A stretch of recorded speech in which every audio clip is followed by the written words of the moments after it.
আপনার মা জনম দুঃখিনী মা আপনাকে ভূমিষ্ঠ করিয়েছেন, দুনিয়ার আলো বাতাস দেখিয়েছেন। একজন মা 10 মাস গর্ভে আপনাকে বোঝা বয়েছে, আপনাকে দুনিয়ার আলো দেখানোর জন্য কলস কলস রক্ত ফেলেছে দুনিয়াতে মুখ দেখানোর জন্য।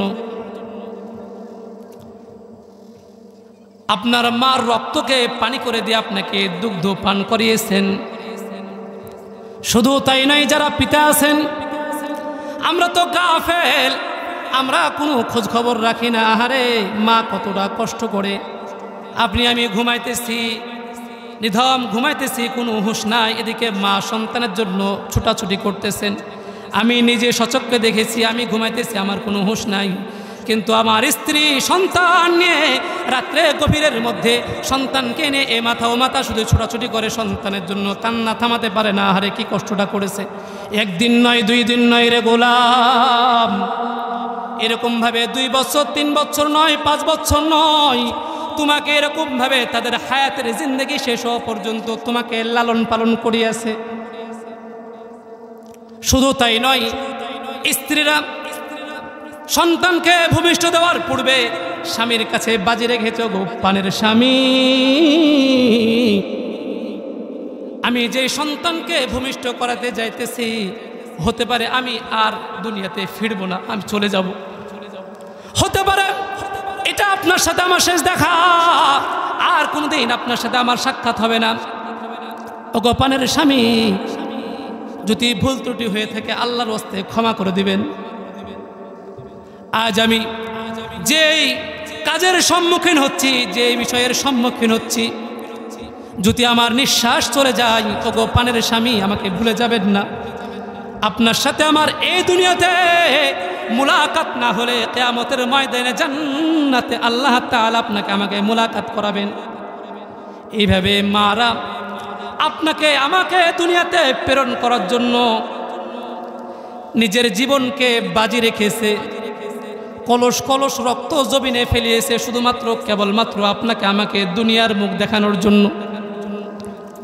শুধু ভূমিষ্ঠ করায় ক্ষান্ত নয়, এই মাটা জীবনকে বাজি রেখে আপনাকে আমাকে ভূমিষ্ঠ করাইলেন। ভূমিষ্ঠ করানোর পরে মা তিলে তিলে আপনাকে লালন পালন করাইলেন।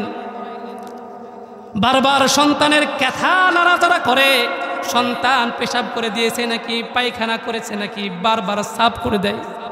আপনি আমি পিতা, আপনার আমার কোনো হুঁশ নাই, আপনার আমার কোনো খবর নাই। এদিকে মা বারবার কাঁথা চাক করে। আহারে আমার সন্তানটা যদি প্রসাব করে দিয়ে ক্যাথাটা নষ্ট করে দেয়, আমার সন্তান ভিজা কাঁথায় শুইবে, তার অসুখ হবে। এইদিকে মা সারা রাত্র না ঘুমাইয়া আপনাকে পাহারা দিয়েছে, কিন্তু আপনি আমি বেখেয়াল বেখবর। এই জন্য তো আল্লাহর হাবিব বলেন, একজন সাহাবী আল্লাহর হাবিব সাল্লাল্লাহু আলাইহি ওয়াসাল্লামের কাছে এসে বলে, ওগো সরকার, আমি কার খেদমত করব? আল্লাহর হাবিব বললেন, তোমার মার। ওই সাহাবী দ্বিতীয়বার প্রশ্ন করেন, ওগো আল্লাহর হাবিব, আমি কার খেদমত করব? আল্লাহর হাবিব বলেন, তোর মার। তৃতীয়বার বলেন, ওগো আল্লাহর হাবিব, আমি কার খেদমত করব? আল্লাহর হাবিব বলেন, তোমার মার। চতুর্থবার ওই সাহাবী প্রশ্ন করেন, ওগো আল্লাহর হাবিব, আমি কার খেদমত করব? আল্লাহর হাবিব বললেন, তোমার পিতার। তিনবার করে আল্লাহর হাবিব মার কথা কয়, একবার বাবার কথা কয়। তার মানে বোঝা যায় মায়ের শ্রম অনেক বেশি। শুধু তাই নয়, একজন সাহাবী তার মাকে কোলে করে নিয়ে হজ করেছেন, তাওয়াফ করেছেন, বাইতুল্লাহ জিয়ারত করেছেন। আল্লাহর হাবিব সাল্লাল্লাহু আলাইহি ওয়াসাল্লামকে এসে বলেন, ওগো আল্লাহর হাবিব, আমি আমার মাকে কোলে করে নিয়ে হজ করেছি, হজ্জে বাইতুল্লাহ জিয়ারত করেছি, মিনা মুজদালিফায় দৌড়াদৌড়ি করেছি। আমি কি বিন্দু মাত্র আমার মায়ের ঋণ শোধ করতে পেরেছি? আল্লাহর হাবিব বলেন, সরকারে তো আলম বলেন, ওরো সাহাবী, তুমি যদি সারা জীবন তোমার জিন্দগিটা তোমার মায়ের খেদমতে ব্যয় করে দাও, তুমি যে 2টি বছর তোমার মায়ের দুগ্ধ পান করেছো, একটি ফোঁটাও ঋণ শোধ করতে পারবে না। কথা না বললে ভালো হয়, আলোচনার মধ্যে কথা বললে আলোচনা নষ্ট হয়ে যায়। একটু বিনয়ের সাথে বলছি, আল্লাহর রাস্তায় একটু আপনাদের মনোযোগ আছে? আলহামদুলিল্লাহ। মায়ের মর্যাদা দেওয়ার জন্য আল্লাহ রসুল কত রকম কথা বলেছেন। সারা জিন্দগি আপনার আমলে, আপনার খেদমতে মার জিন্দগি ব্যয় করে দিলেন, তারপরও এক ফোঁটা যে দুধ পান করেছে এই ঋণ শোধ হয় নাই, এক ফোঁটা দুধের ঋণ শোধ হয় নাই। আল্লাহু আকবার। মায়ের মর্যাদা শুধু তাই নয়, এই মা দোয়া করলে আসমানের মালিকের কাছে চলে যায়। এই মা যদি মুখ ফুসিয়ে মায়া আল্লাহ তাআলার কাছে হাত তুলে বলে, ওগো মালিক, আমার সন্তান আমার জন্য খেদমত করেছে, আমাকে লালন পালন করেছে, আমাকে দেখাশোনা করেছে, তো আল্লাহ তাআলা খুশি হয়ে যান। আর যদি মালিকের কাছে হাত তুলে বিড়বিড় করে বলে, কষ্ট ভরা ভ্রাক্রান্ত হৃদয় নিয়ে বলে, ওগো মালিক, আমার সন্তানটা আমাকে কষ্ট দিয়েছে, শুধুমাত্র শব্দ ব্যবহার করেছে, তো আসমানের মালিক আপনার প্রতি নারাজ হয়ে যান। এজন্য আল্লাহর হাবিব বলেন, ও সাহাবী, আরে আমার উম্মত, মাতাকে কষ্ট দিবি না। আপনারা যারা বাবা হয়েছেন বলেন তো, এই কষ্ট ব্যতিরেকে কি কেউ বাবা হয়েছেন নাকি? এই কষ্ট সহ্য না করে কি কেউ মা হয়েছে নাকি? এই কষ্টটা প্রতিটা মাকে সহ্য করতে হয়। তো মায়ের মহব্বত অনেক বেশি। অশান, বাবা পেরেশান, মা পেরেশান, বারবার বলে আমার সন্তানটাকে হাসপাতালে নিয়ে যান, পকেটে টাকা নাই, বাবা ধার করে হাসপাতালে নিয়ে যায়, সন্তানের চিকিৎসা করে, নিজে অসুস্থতা অবস্থায় আছে, নিজে বার্ধক্যে উপনীত হয়ে গেছে, ওষুধ খেতে পারতেছে না, কিন্তু সন্তানকে কষ্ট দেয় না, বাবা সহ্য করতে পারে না, মা সহ্য করতে পারে না। এই বাবা, এই নওজোয়ান, আল্লাহর হাবিব এটাই আপনাদেরকে আমাকে শিক্ষা দিতেছে। এরে উম্মতেরা, তোমার মা তোমাকে কত কষ্ট করে তিলে তিলে বড় করেছে, আর তুমি কেন তোমার মায়ের খেদমত করবে না? কেন তোমার মার খেদমত করবে না? কেন তোমার মার সাথে সদাচরণ করবে না? তোমার পিতা যদি জালেম হয়, তোমার পিতা যদি কাফের হয়, ওয়াইন যালামা ওয়ালাউ কাফিরান, তোমার পিতা যদি কাফের হয়, মুশরিক হয়, অত্যাচারী হয়, গালিগালাজ করে, পতিতা হয়, নাফরমানি হয়, যাই হোক না কেন, আল্লাহর হাবিব বলেন, ও তোর পিতা, তোর পিতার সাথে খারাপ আচরণ করবি না। আল্লাহর হাবিব বলেন, ওরে সরকারে দু আলম বলেন, মার সাথে কখনো বেয়াদবি করবি না, কারণ আল্লাহর হাবিব সাল্লাল্লাহু আলাইহি ওয়াসাল্লাম বলেছেন, মার পদতলে সন্তানের জান্নাত। قال النبي صلى الله عليه وسلم قال النبي صلى الله عليه وسلم الجنة تحت أقدام الأمهات।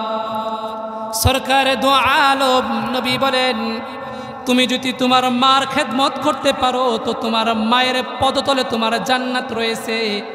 যদি তোমার মাকে খুশি করে জান্নাত কামাইতে পারো, আসমানের মালিক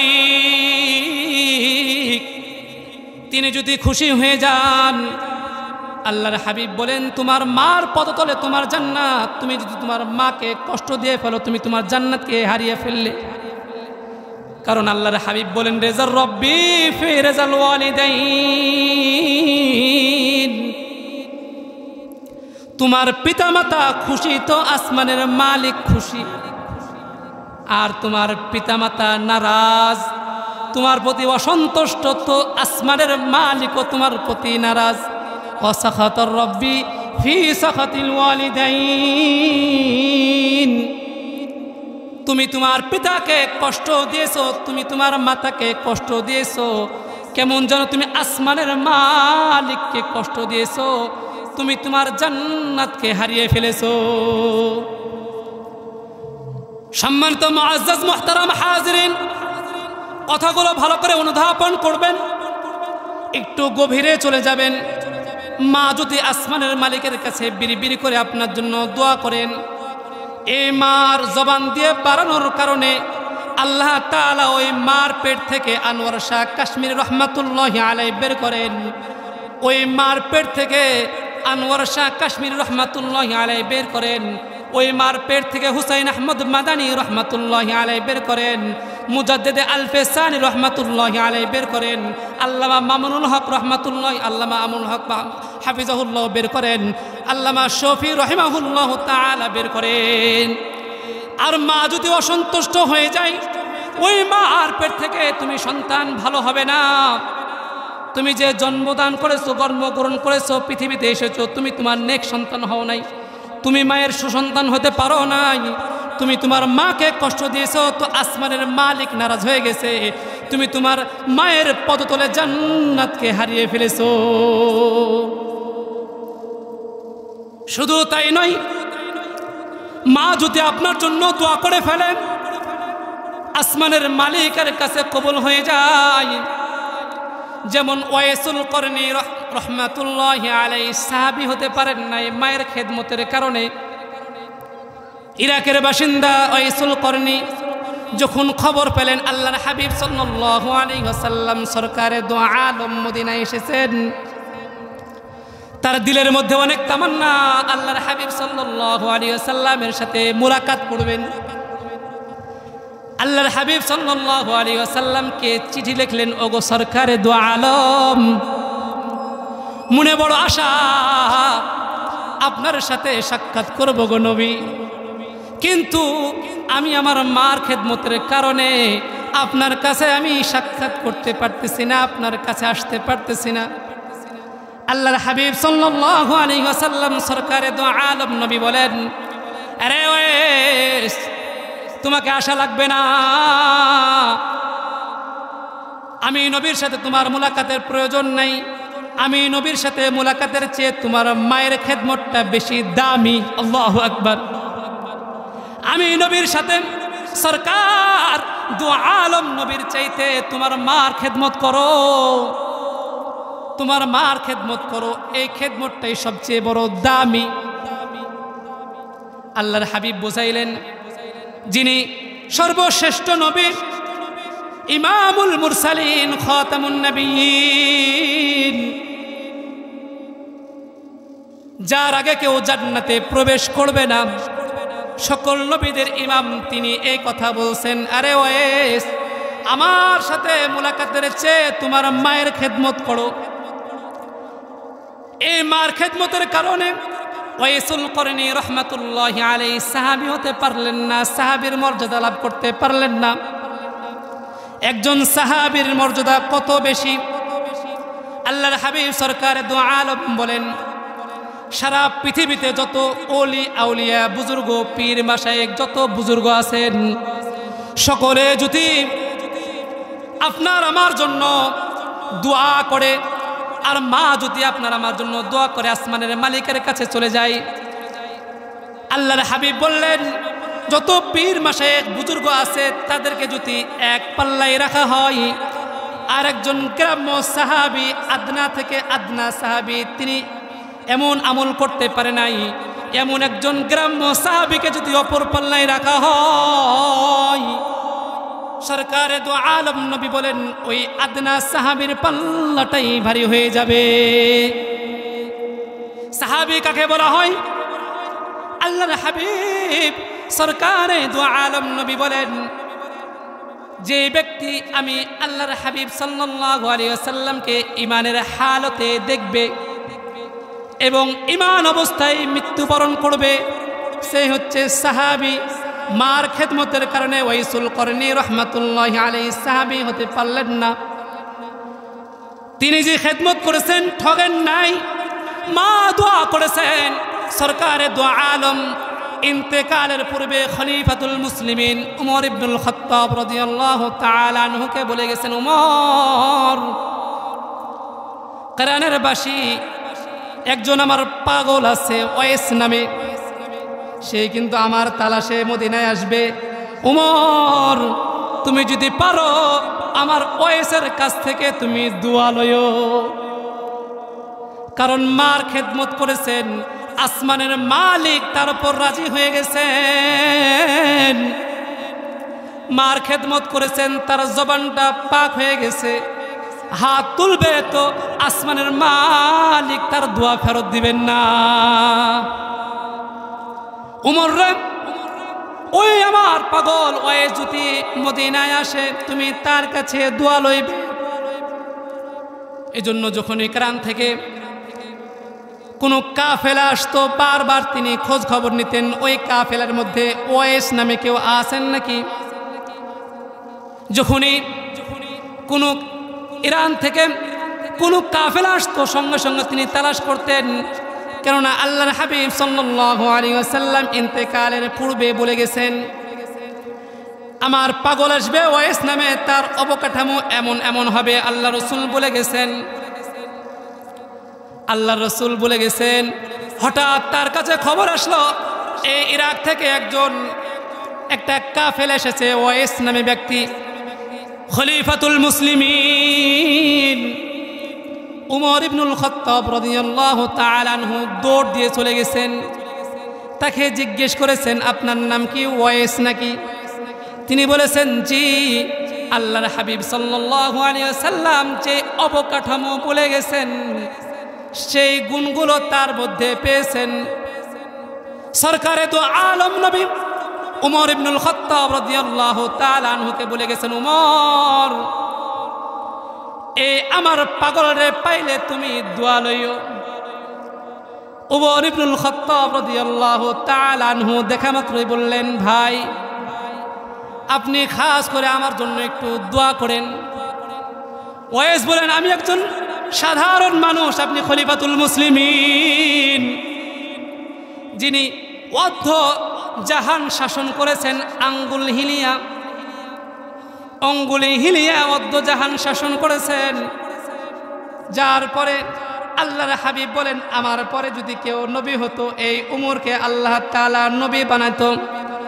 লাউ কানা বাদি নাবিয়ুন লাকানা উমর। আল্লাহর হাবিব বলেন, আমার পরে যদি আল্লাহ তাআলা আর কাউকে নবী বানাইতেন এই উমরে বানাইতেন। আল্লাহু আকবার। কি তার শান, কি তার মর্যাদা। আল্লাহ তাআলা হযরত উমর ইবনুল খাত্তাব রাদিয়াল্লাহু তাআলা আনহুর কথার মাধ্যমে 22 থেকে 23 জায়গায় কোরআনে কারীমের আয়াত নাজিল করেছেন। আল্লাহু আকবার। সেই উমর ইবনুল খাত্তাব রাদিয়াল্লাহু তাআলা আনহু একজন গ্রাম্য ওয়াইসুল করনী রাহমাতুল্লাহি আলাইহি বলছেন, আমার জন্য দোয়া করেন, কারণ সরকারে দো আলম নবী বলে গেছেন, আপনার জন্য সুসংবাদ দিয়েছেন যে আপনি আমার জন্য এবং আল্লাহ রসুল সাল্লাল্লাহু আলাইহি সাল্লামের উম্মতের জন্য দোয়া করবেন। যখন ওয়াইস শুনেছেন আল্লাহর হাবিব সরকারে দো আলম আমাকে ভুলেন নাই, আমাকে স্মরণ করেছেন, তিনি অজস্রভাবে 2 চোখ দিয়ে অস্ত্র ঝরিয়েছেন আর আসমানের মালিকের কাছে দোয়া করেছেন। এ হচ্ছে মায়ের জবান। মা দোয়া করলেও আসমানের মালিকের কাছে চলে যায়, মা বদদোয়া করলেও আসমানের মালিকের কাছে চলে যায়। শুধু তাই নয়, করাচির হযরত হাকিম আক্তার সাহেব রাহিমাহুল্লাহু তাআলা তিনি সুন্দর করে ওযু বানাইয়া মসজিদের মধ্যে নামাজ পড়তেছেন।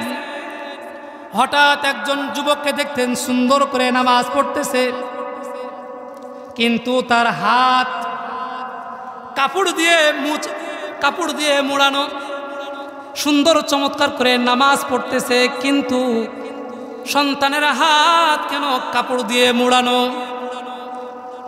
হাকিম আক্তার সাহেব রাহিমাহুল্লাহু তাআলা মনের মধ্যে কৌতূহল, আহারে যুবক নওজোয়ান এত সুন্দর করে আল্লাহ তাআলার ইবাদত বন্দেগী করে, কিন্তু তার হাত কেন কাপড় দিয়ে মোড়ানো?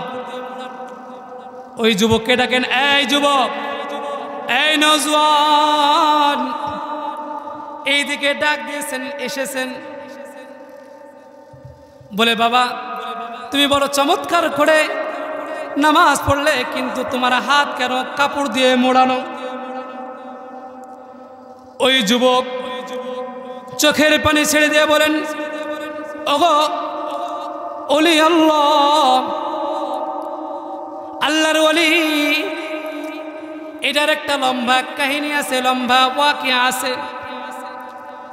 হাকিম আক্তার সাহেব রাহিমাহুল্লাহ তাআলা বলেন, ডাক্তার দেখাও নাই? বলে ভারত পাকিস্তান এমন কোনো ডাক্তার নাই আমি দেখি নাই, তারা আমার রোগ ভালো করতে পারে নাই, কারণ আমার আগুন লেগেছে আসমানে, তারা পানি দেয় জমিনে। এই ডাক্তারগুলো আমার রোগ ধরতে পারে নাই, কিন্তু আমি রোগ ধরতে পেরেছি। আমার মায়ের বদদুয়া আছে এখানে। তিনি লম্বা ঘটনা বলেন, আমার স্ত্রী আছে, ফুটফুটা সুন্দর স্ত্রী আছে, আমার মেয়ে সন্তান আছে, আমার ছেলে সন্তান আছে। এক পর্যায়ে আমার স্ত্রীর কারণে আমি, আমার বৃদ্ধা মা বয়োজ্যেষ্ঠ হয়ে গেছেন, আমি স্ত্রীর কথা শোনার কারণে আমি আমার মায়ের গালে একটা থাপ্পড় মারিছি। ওই যুবক যখন মার নরম গালের মধ্যে থাপ্পড় মেরেছেন, চড় বসিয়ে দিয়েছেন, ওই মা বিড়বিড় করে বলেন, আরে বাবা, এই তোমার হাত, তোমাকে কতবার আমি চুমা খেয়েছি, আমার জীবন যৌবন বিসর্জন দিয়ে তোমাকে লালন পালন করিয়াছি, দ্বিতীয়বার বিয়ে করি নাই তোমার দিকে তাকিয়ে, খেয়ে না খেয়ে তোমাকে তিলে তিলে বড় করেছি, তোমার বিবাহ শাদী দিয়েছি, আজ তুমি এর প্রতিদান দিতেছ। তো ঠিক আছে, যেহেতু তুমি আমাকে থাপ্পড় মেরেছ, আসমানের মালিক যেন তোমার হাতকে পচন ধরিয়ে দেয়। মা বদদুয়া করেছেন, আবার সাথে সাথে বলেছেন, আর আমি বৃদ্ধা মা যদি মারা যায়, তুমি আমার জানাজার নামাজ যেন পড়তে না পারো, আল্লাহ জানো এমন সন্তানের হাতের মাটি যেন আমার কবরে না পড়ে। মা অসন্তুষ্ট হয়েছেন, ছেলেকে বদদুয়া দিয়েছেন।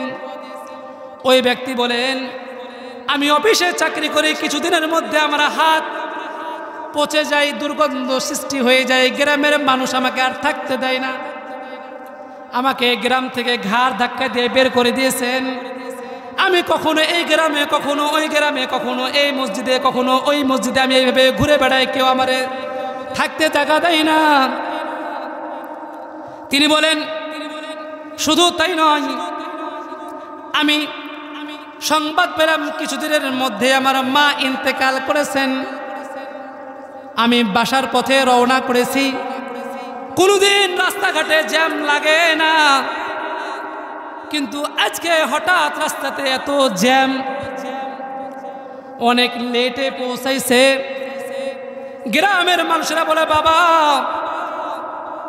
অনেক অপেক্ষা করেছি, মানুষদেরকে বোঝানোর চেষ্টা করেছি, কিন্তু তারা ধৈর্য ধারণ করতে পারে নাই, তারা বিরক্ত বোধ করিয়া জানাজা শেষ করে ফেলেছেন। বাবা তোমার জন্য অনেকক্ষণ অপেক্ষা করেছে, এটা আমাদের ব্যর্থতা, আমাদেরকে ক্ষমা করে দিও। ওই সন্তান বলে, বাবা আপনার কোনো দোষ নাই, আপনার কোনো ব্যর্থতা না, এটা আমার দোষ, এটা একমাত্র আমার মায়ের বদদুয়া। তার মানে মা ভালো দোয়া করলো আসমানের মালিকের কাছে চলে যায়, খারাপ দোয়া করলো আসমানের মালিকের কাছে চলে যায়, ঠিক কিনা?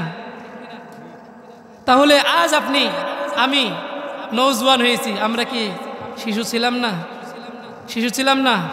মনে হইতেছে যে আপনারা এলাকার মানুষ, ইসলামপুরের মানুষ, আপনারা একদিনে বড় হয়ে গিয়েছেন, শিশু ছিলেন না? প্রত্যেককে, সকলকে এই আপনার মা তিলে তিলে বড় করছেন, কিন্তু আপনি, আজ আমি নওজোয়ান হয়ে গেছি, মা বৃদ্ধা হয়ে গিয়েছে, যার কারণে মাকে আমি ভুলতে বসেছি, ঠিক কিনা? ভুলতে বসেছি, মাকে বৃদ্ধাশ্রমে দিয়েছি। এই নওজোয়ান স্ত্রীর কথা শোনার কারণে বৃদ্ধা মায়ের গালে থাপ্পড় মেরেছে।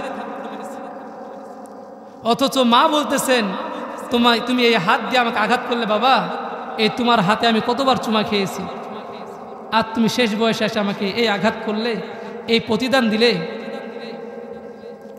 শুধু তাই নয়,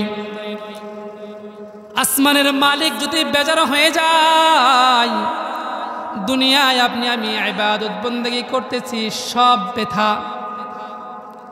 এই বাবা, আপনি দুনিয়াতে আছেন, আপনার মার কথা, কষ্টের কথা যদি ভুলে যান, আপনার মা যদি রাগান্বিত হয়ে যায়, আপনি আসমানের মালিককে আপনি রাগান্বিত করলেন, আপনি আপনার মায়ের পদতলের জান্নাতকে হারাইলেন। শুধু তাই নয়, বাবার কথা যদি বলি, বাবার খেদমত অনেক বেশি, অনেক শ্রম। এই বাবাও আপনাকে তিলে তিলে বড় করেছেন, আপনাকে হাঁটা শিখিয়েছেন। ছোট সন্তান কষ্ট পাবে দেখে বাবা ঘাড়ে করে নিয়ে আপনাকে হাঁটিয়েছেন। একজন বৃদ্ধ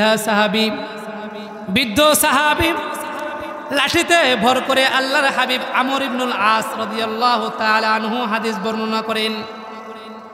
একজন বৃদ্ধ সাহাবী লাঠিতে ভর করে নিয়ে আল্লাহর হাবিব সাল্লাল্লাহু আলাইহি ওয়াসাল্লামের কাছে চলে আসছেন। ওগো সরকার, ওগো সরদার, ওগো আল্লাহর হাবিব, আমি আমার সন্তানকে সাথে করে নিয়ে এসেছি। এটা আমার ছেলে, এটা আমার ধন, এটা আমার বেটা, এটা আমার কলিজার টুকরা। ওগো আল্লাহর হাবিব,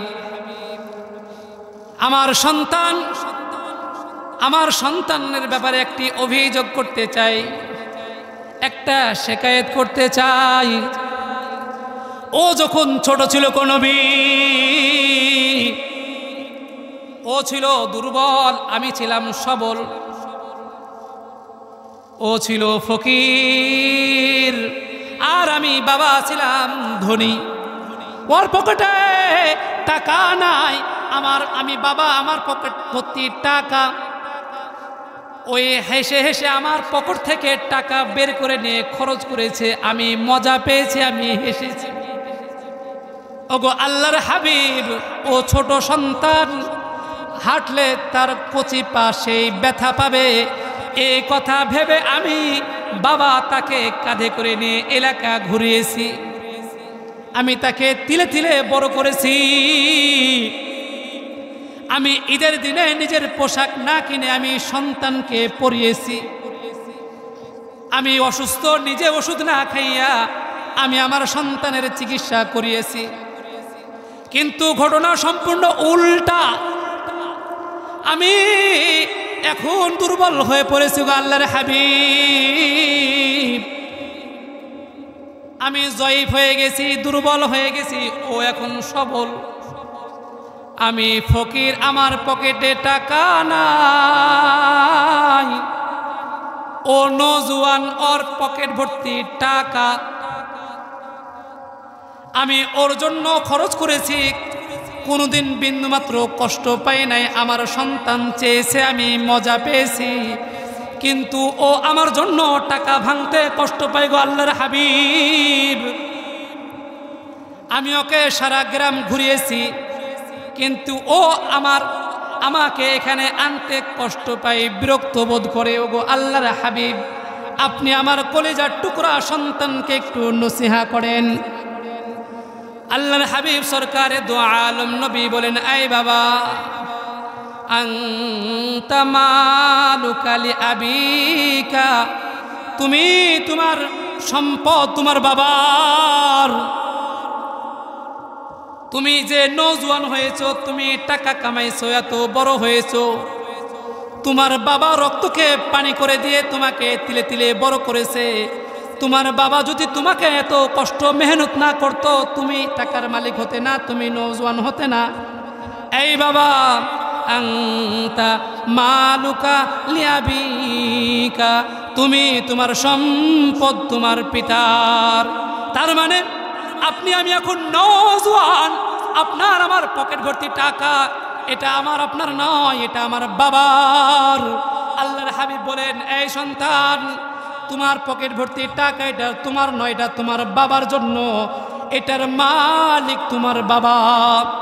আল্লাহর হাবিব সরকারে দু আলম নবী কখনো নিজের থেকে কোনো কথা বলেন না। আসমানের মালিক যখন বলেন তিনি তখন সেটা বলেন। আল্লাহ তাআলা সূরা নাজমের মধ্যে বলেন, ওমা ইয়ানতিকু আনিল হাওয়া। আল্লাহর হাবিব সাল্লাল্লাহু আলাইহি ওয়াসাল্লাম নিজের থেকে একটি কথাও বলেন না। আসমানের মালিক যখন জানায় তখন তিনি সেটা বলেন। তার মানে আল্লাহর হাবিব বললেন, এই সন্তান, তুমি এবং তোমার সম্পদ তোমার বাবার, এটা আল্লাহর হাবিবের কথা নয়, কেমন যেন আল্লাহ তাআলার কথা। अपनी मर्जी से कभी कुछ नहीं कहते हैं आका, अपनी मर्जी से कभी कुछ नहीं कहते हैं आका, जब खुदा कहते हैं सरकार ही कहते हैं। আল্লাহর হাবিব সাল্লাল্লাহু আলাইহি ওয়াসাল্লাম নিজের ইচ্ছায় কোনো কথা বলেন না। যখন আল্লাহ তাআলা আসমানের মালিক যখন আল্লাহর হাবিব সাল্লাল্লাহু আলাইহি ওয়াসাল্লামকে জানান, তখন আল্লাহর হাবিব সাল্লাল্লাহু আলাইহি ওয়াসাল্লাম আপনাকে আমাকে অবগত করেন, আপনাকে আমাকে বলে দেন, সংবাদ দেন।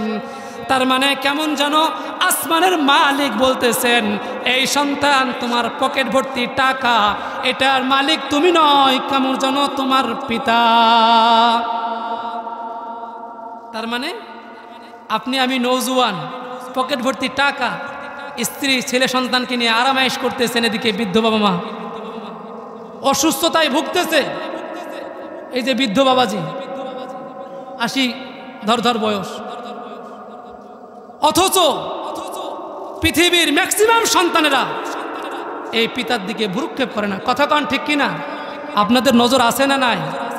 আছে। একটু তাকবীর, লিল্লাহে তাকবীর, লিল্লাহে তাকবীর। আল্লাহ কবুল করেন। মনোযোগ না থাকলে বয়ানের মধ্যে মজা পাওয়া যায় না, কারণ শ্রোতার ঢল, শ্রোতার আকর্ষণ, বক্তাদের ওয়াজ। আপনাদের যদি মনোযোগ না থাকে কারে বয়ান শোনাবেন? আরে বাবা, এই ময়দান থেকে যদি এমন একজন ব্যক্তি তৈয়ার হয়ে যায়, আরে সারা জিন্দেগি তো মারে কষ্ট দিয়ে আসছি, মার দেখভাল করি নাই, আজ ওয়াজ শুনলাম, আজকে যে মার হাতে ক্ষমা চাইবো, আল্লাহ তাআলা আসমানের মালিক আপনাকে আমাকে ক্ষমা করে দেবেন।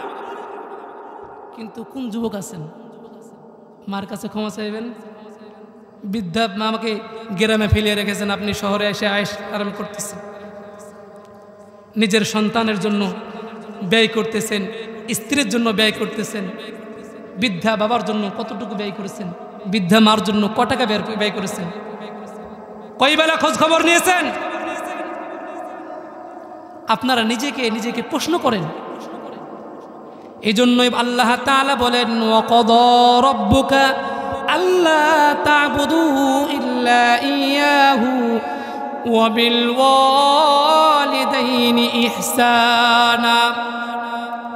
আমি আল্লাহ তাআলার ইবাদত বন্দেগী করবে, পিতা মাতার সাথে হুসনে সুলুক, সদ আচরণ করবে।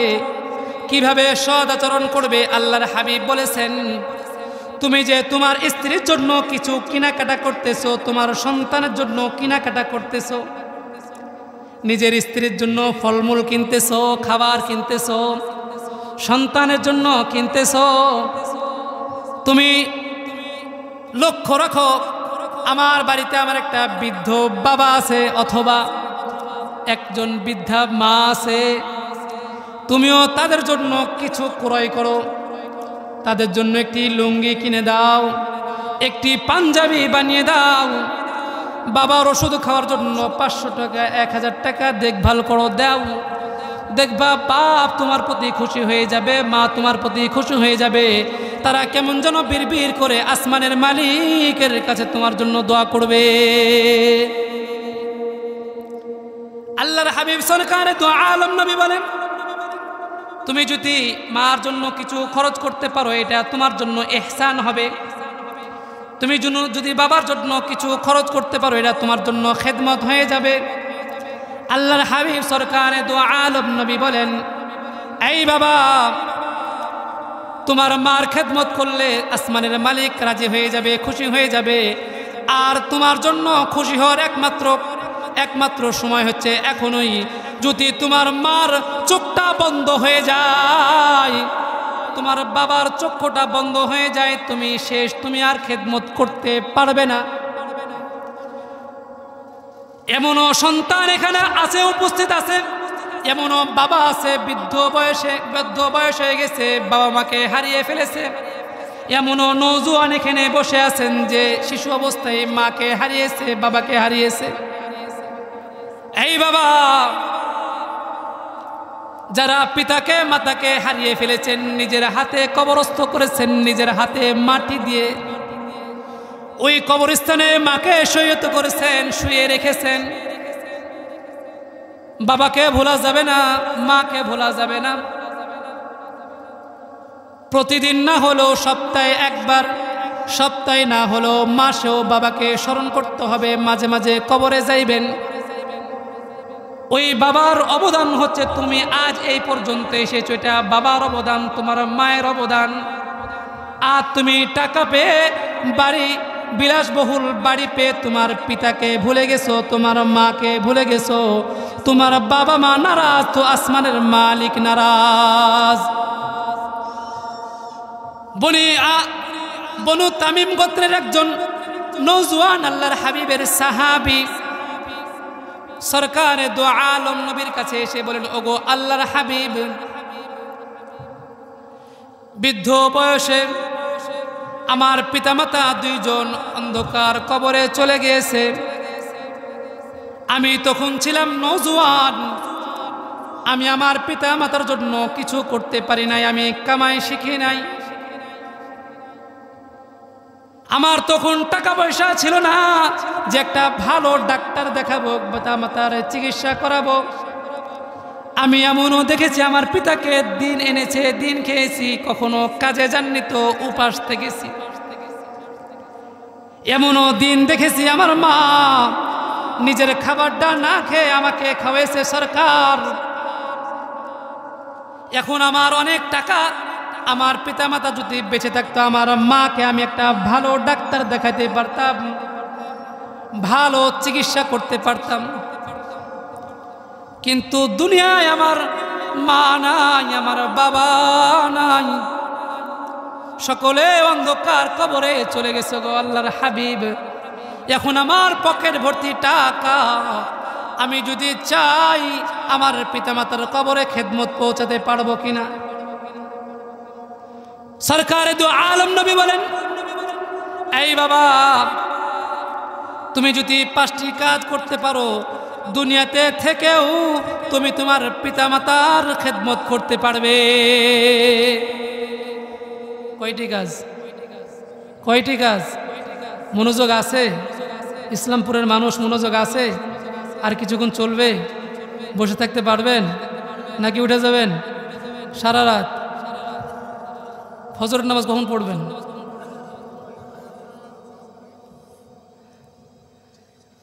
ওয়াজ যত লম্বা হয় মনে রাখতে কষ্ট হয়ে যায়। এই মাহফিল থেকে একজন ব্যক্তি যদি হেদায়েত পেয়ে যায়, একজন ব্যক্তি যদি আজ থেকে মার সাথে বাবার সাথে সুন্দর আচরণ করে মাকে খুশি করতে পারে, এই মজমাটাই কামিয়াব। এই মজমাটা সাফল্য অর্জন করেছে। আমরা ধরে নেব এই মজমাটা কিয়ামতের ময়দানে সাক্ষী হিসাবে থাকবে। বনি তামিম গোত্রের ওই সাহাবী আল্লাহর হাবিব সাল্লাল্লাহু আলাইহি ওয়াসাল্লামকে পিতামাতার কথা বললে আল্লাহর হাবিবও ছোট বাচ্চার মতো কান্না করে দিয়েছেন। কারণ আল্লাহর হাবিব সরকারে দো আলম এমন নবী, জন্মের পূর্বে পিতাকে হারিয়েছেন, জন্মের পূর্বে পিতাকে হারিয়েছে। পিতার ডাক যে কত মধুর আল্লাহর হাবিব শোনেন নাই। বুদ্ধি না হতেই মাকে হারিয়ে ফেললেন। মা ডাকা, মার আদর, স্নেহ, মায়া, মমতা, ভালোবাসা যে কেমন আল্লাহর হাবিব তেমন পান নাই। এজন্য যেই সাহাবী আল্লাহর হাবিবকে পিতামাতার কথা বলতেন, আল্লাহর হাবিব কেমন যেন কান্না শুরু করে দিতেন। তা আল্লাহর হাবিব বলেন, যুবক কান্না থামাও, তুমি যদি দুনিয়াতে থেকেই তুমি তোমার পিতামাতার জন্য 5টি কাজ করতে পারো তো আসমানের মালিক খুশি হয়ে যাবে। তুমি দোয়া করতে পারো, তুমি খেদমত করবে, আসমানের মালিক তোমার পিতামাতার কবরে খেদমত পৌঁছতে দেরি হবে না। সুবহানাল্লাহ। আরো আসতে কম সুবহানাল্লাহ বলতে ইচ্ছে করছে না।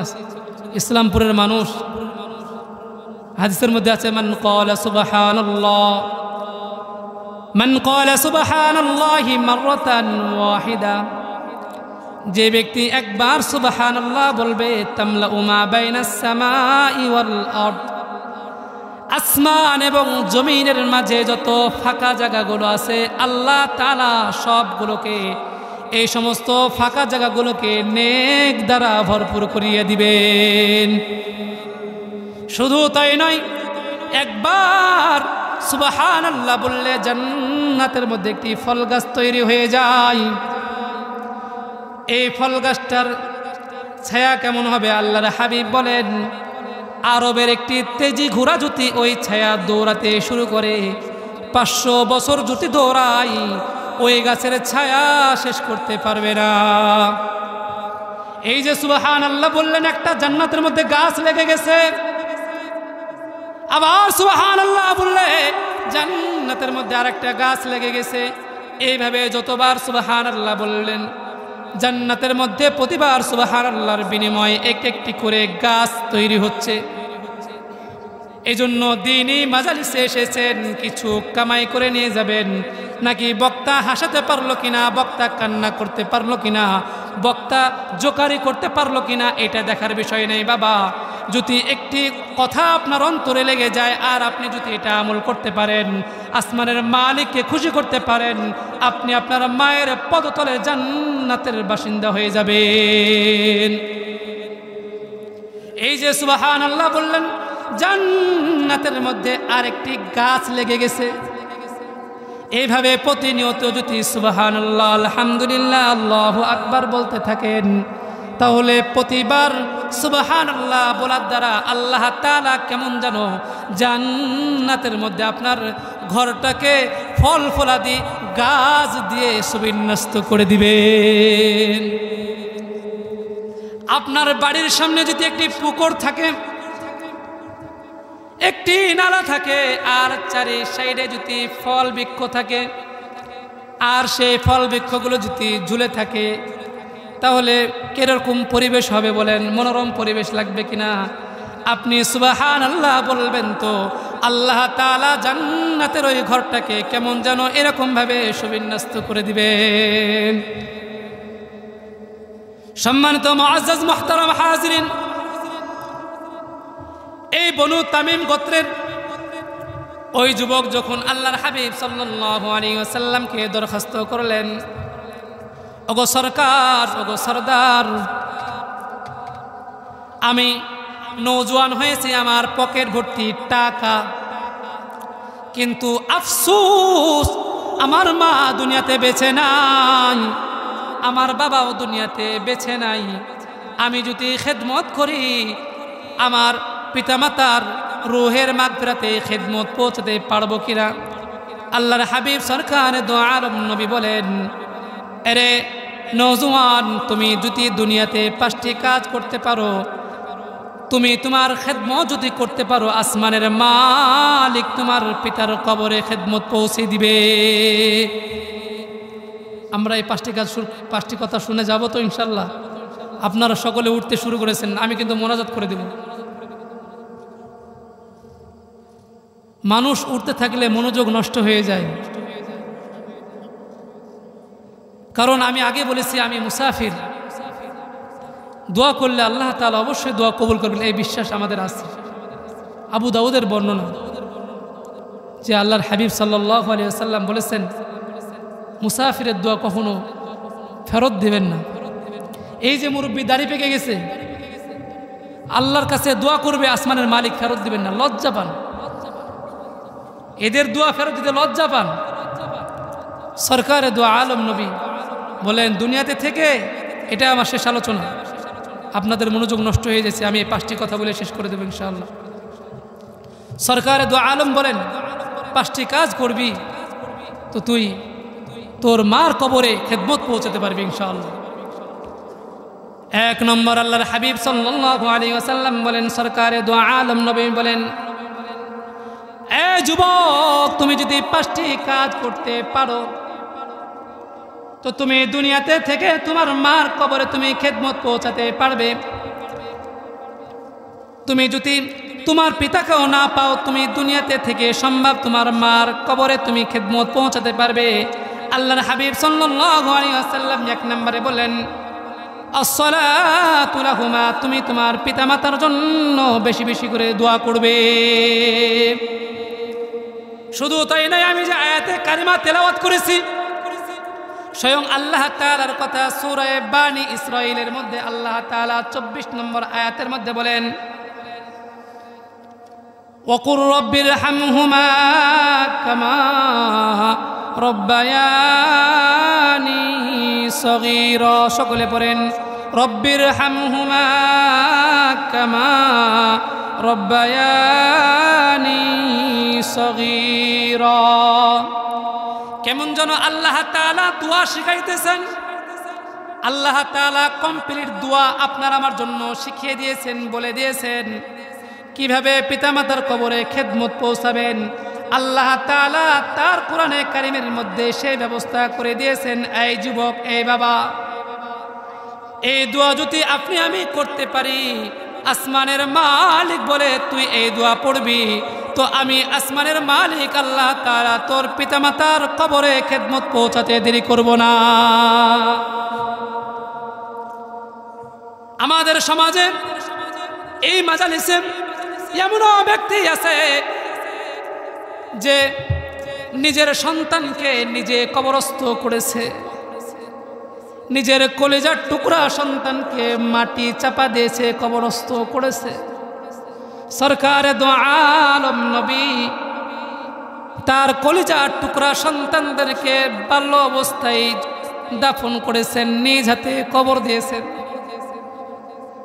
আল্লাহ তাআলা পৃথিবীর মধ্যে নিজাম করেছেন, একজন বাবাকে এই তাকত দিয়েছেন যে একজন পিতা কবর জিয়ারত করবে, মাদের কবর জিয়ারত করাকে নিষেধ করেছেন।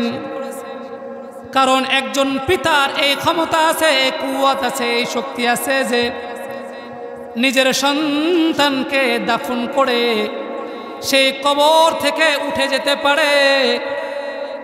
কিন্তু একজন জনম দুঃখিনী মা যদি তার চোখের সামনে তার সন্তান মারা যায়, এর চেয়ে বড় হৃদয়ক বেদয়ক আর ঘটনা হতে পারে না বাবা। একজন পিতার সামনে যদি সন্তান মারা যায়, নিজের সন্তানের খাটিয়া যদি নিজের কাঁধে বহন করতে হয়, এর চেয়ে বড় কষ্টের আর কিছু থাকে না। সরকারে দু আলম নবী বলেন, একজন পিতার এই শক্তি আছে, নিজের সন্তানকে দাফন করে কবর থেকে উঠে যেতে পারে, কিন্তু একজন মার ক্ষমতা নাই যে নিজের সন্তানকে দাফন করে আবার কবর থেকে উঠে যাবে। সেও তার সন্তানকে দাফন করে সন্তানের সাথে কবর শুয়ে যাবে। এই জন্য তো সরকারে দু আলম নবী বলেন, মার কবরে যাওয়া হারাম। পিতাকে নির্দেশ দিয়েছেন মার বাবার কবর জিয়ারত করবেন। আপনি আমি বেঁচে আছি, বৃদ্ধ বাবা মা কবরে চলে গেছে, এখান থেকে দোয়া করে পিতামাতার কবরে খেদমত পৌঁছাবে। পিতামাতা যদি দুনিয়াতে চলাফেরার কারণে কোনো কবরে আযাবে গ্রেপ্তার হয়ে থাকে, সরকারে দু আলম নবী বলেন, এই সন্তান যদি পিতা মাতার জন্য দোয়া করে, তো একজন পিতার দোয়া, একজন মাতার দোয়া সন্তানের জন্য যেমন কবুল হয়ে যায়, একজন সন্তান মার জন্য দোয়া করবে, একজন পিতার জন্য দোয়া করবে। আসমানের মালিক বলেন, একজন পিতার দোয়া যেমন সন্তানের উপর কবুল হয়ে যায়, কাজে লেগে যায়, সন্তান পিতা মাতার জন্য দোয়া করবে তো আল্লাহ তাআলা সাথে সাথে কবুল করে নেন। এই জন্য তো আসমানের মালিক পবিত্র কোরআনের মধ্যে দোয়া শিখিয়ে দিয়েছেন কিভাবে পিতামাতার জন্য দোয়া করবে। আল্লাহ তাআলা বলেন রব্বির হামহুমা কামা রব্বায়ানি সগীরা। ওগো আল্লাহ, আমার পিতামাতা যেভাবে আমাকে ছোটবেলায় স্নেহ করেছেন, মায়া মমতা দিয়ে বড় করেছেন, তারা আজ পৃথিবীতে বেঁচে নাই, অন্ধকার কবরে চলে গিয়েছেন। ওগো আল্লাহ, আসমানের মালিক আল্লাহ, আমার পিতাকেও আমার মাতাকেও আপনি যেভাবে আমাকে লালন পালন করেছে, কবরেও তাদেরকে শান্তি দান করেন। মুজাদ্দিদ আল ফিসানি রহমাতুল্লাহি আলাইহি, বহুত বড় বুজুর্গ আল্লাহর ওলি, তিনি একটি স্বপ্নে দেখেন, একটা খ্বাব দেখেন। একজন বৃদ্ধ বাবা স্বপ্নের মাধ্যমে এসে দেখেন, সংবাদ জানান যে সে জাহান্নামের চেহারা নিয়ে আল্লাহর ওলির কাছে হাজির হয়েছেন। এবং মুজাদ্দিদ আল ফিসানি রহমাতুল্লাহি আলাইহি বলেন, জুনাইদ বাগদাদি রহমাতুল্লাহি আলাইহি কাছে খ্বাব দেখেন, স্বপ্ন দেখান যে ওগো আল্লাহর ওলি, পৃথিবীতে আমার একটা কন্যা সন্তান আছে, আপনি গিয়ে আমার কন্যা সন্তানকে একটু খবর দিবেন যে আমি তার বাবা, আমি বড় কষ্টে আছি, সেজন্য আমার জন্য একটু দোয়া করে কোরআন তেলাওয়াত করে খেদমত পৌঁছাই। মুজাদ্দিদ আল ফিসানি রহমাতুল্লাহি আলাইহি জুনাইদ বাগদাদি রহমাতুল্লাহি আলাইহিকে সব ঘটনা খুলে বলেছেন। আমার মেয়ের নাম অমুক, তার গ্রামের নাম অমুক। জুনাইদ বাগদাদি রহমাতুল্লাহি আলাইহি পরের দিন সকালে সেই মহল্লায় চলে গিয়েছেন, মানুষকে জিজ্ঞেস করতেছেন অমুক নামের মেয়েকে কেউ আছে নাকি এলাকাতে? মানুষেরা বলে ওগো আল্লাহর ওলি, অমুক মেয়ের সাথে আপনার কি কাম? ওই মেয়ে খুব বেশি সুবিধার মেয়ে, সে একজন পতিতা মেয়ে, আপনার সাথে আবার তার কি কাম? বরঞ্চ আপনি আল্লাহর ওলি, আপনি ফিরে যান, আপনার দরবারে চলে যান। জুনাইদ বাগদাদি রহমাতুল্লাহি আলাইহি বলেন, আমি যেটা জিজ্ঞেস করেছি সে খবর আমাকে দেন, তার বাসা কোথায়, সে কোথায় থাকে। তাকে সংবাদ দেওয়া হলো অমুক এলাকাতে সে বসবাস করে, সেই অমুক ঘাটে গোসল করতেছে। জুনাইদ বাগদাদি রহমাতুল্লাহি আলাইহি খবর নিতে নিতে তার কাজ পর্যন্ত পৌঁছে গেলেন এবং দেখেন ওই পতিতা মহিলা গোসল করতেছেন এবং মেয়েকে বলতেছেন, এই মা, তোমার পিতার নাম কি? অমুক। কই জি হ্যাঁ। আপনি আবার এখন এই মৌলবী, এখন আপনি আমার পিতার কথা জিজ্ঞেস করতেছেন কেন? আমার পিতা তো বহু আগে মারা গেছে, আমার পিতার কাম কি আপনাকে জিজ্ঞেস করতে পাঠাইছে আমার কাছে। কই মা, তুমি জানো না তোমার বাবা অনেক কষ্টে আছে, আমাকে সংবাদ দিতে বলেছে তোমাকে, তুমি তোমার বাবার জন্য যেন খেদমত পাঠাও। ওই মেয়েটা মস্কারি করে জুনাইদ বাগদাদি রহমাতুল্লাহি আলাইহির কথাকে তুচ্ছ মনে করেছেন। গোসল করতে করতে এক চুল পানি নিয়ে জুনাইদ বাগদাদি রহমাতুল্লাহি আলাইহির গায়ে ছিটিয়ে দিয়েছেন। জুনাইদ বাগদাদি রহমাতুল্লাহি আলাইহি সেই স্থান থেকে সরে গিয়েছে, জমিনে পানিটা পড়েছেন। জুনাইদ বাগদাদি রহমাতুল্লাহি আলাইহি বললেন, আহারে, কলিজার টুকরা সন্তানের হৃদয় কি এত পাষাণ হয়?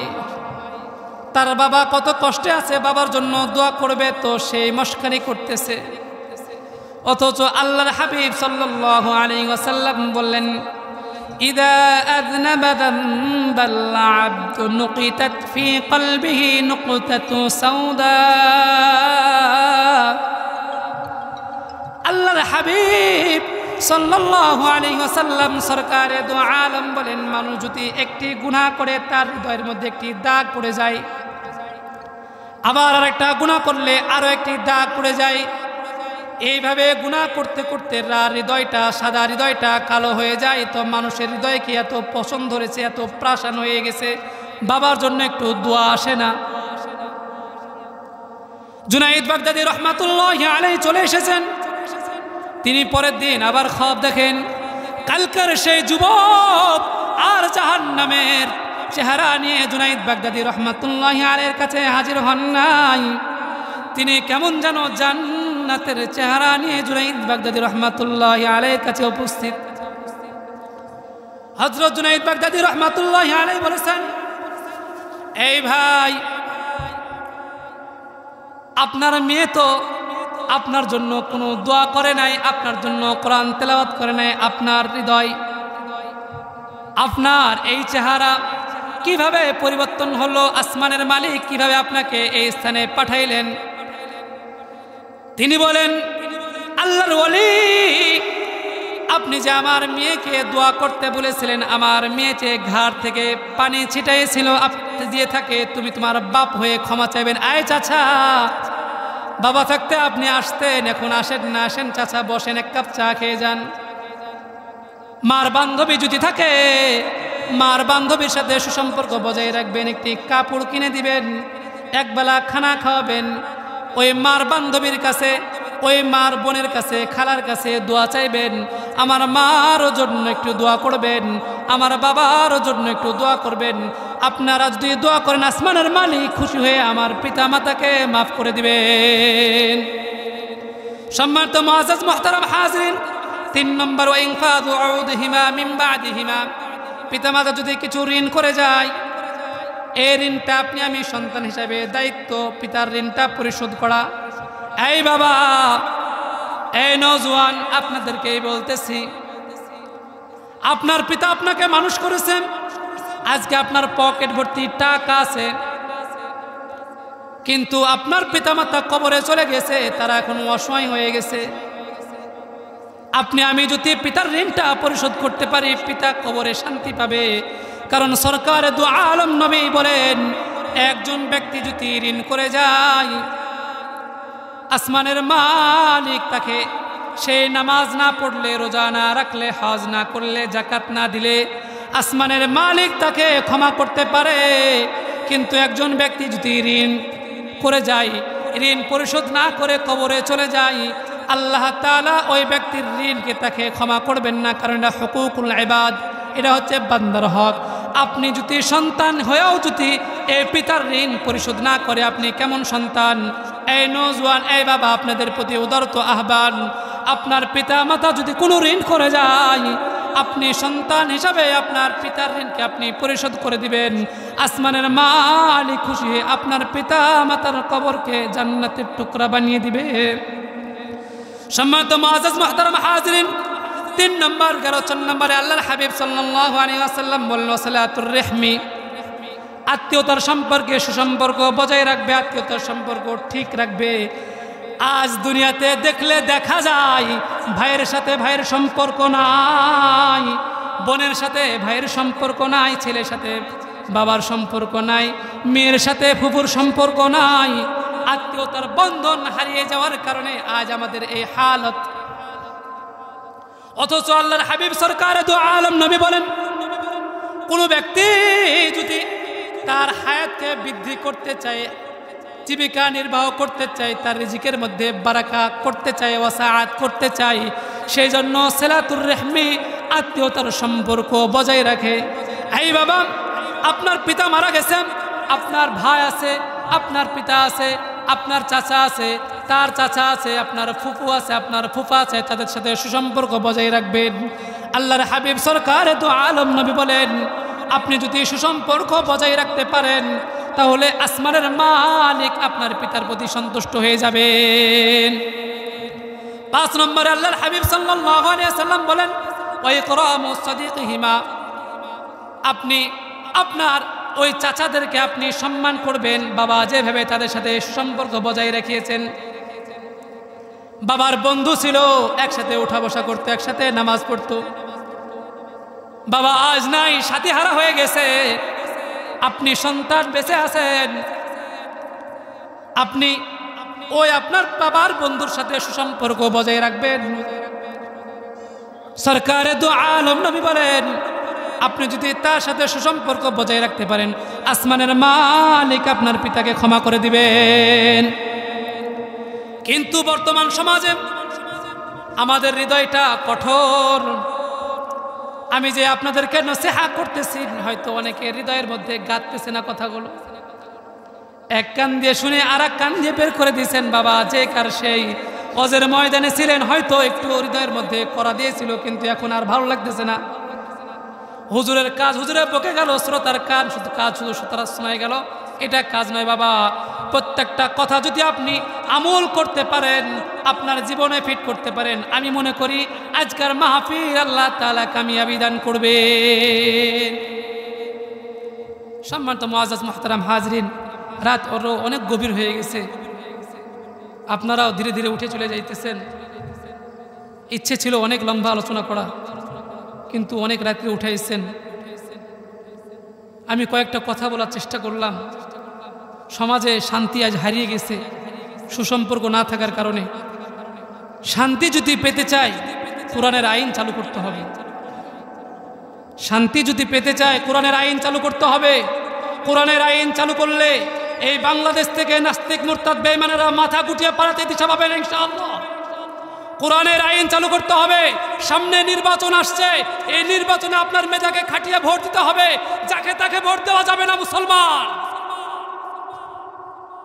আমি কোনো আওয়ামী লীগ চিনি না, আমি কোনো বিএনপি চিনি না, কোনো জামাত জাতীয় পার্টি জাসদ বলেন বাসদ বলেন কাউকে চিনি না।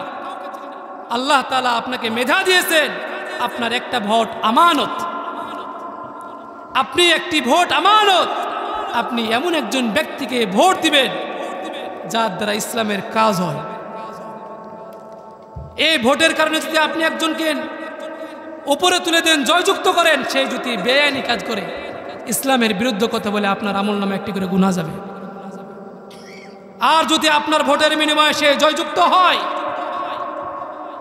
সেও কিন্তু যে ভালো কাজগুলো করবে 1% আপনার আমল নামায় চলে আসবে, আপনি তাকে সমর্থন করার কারণে।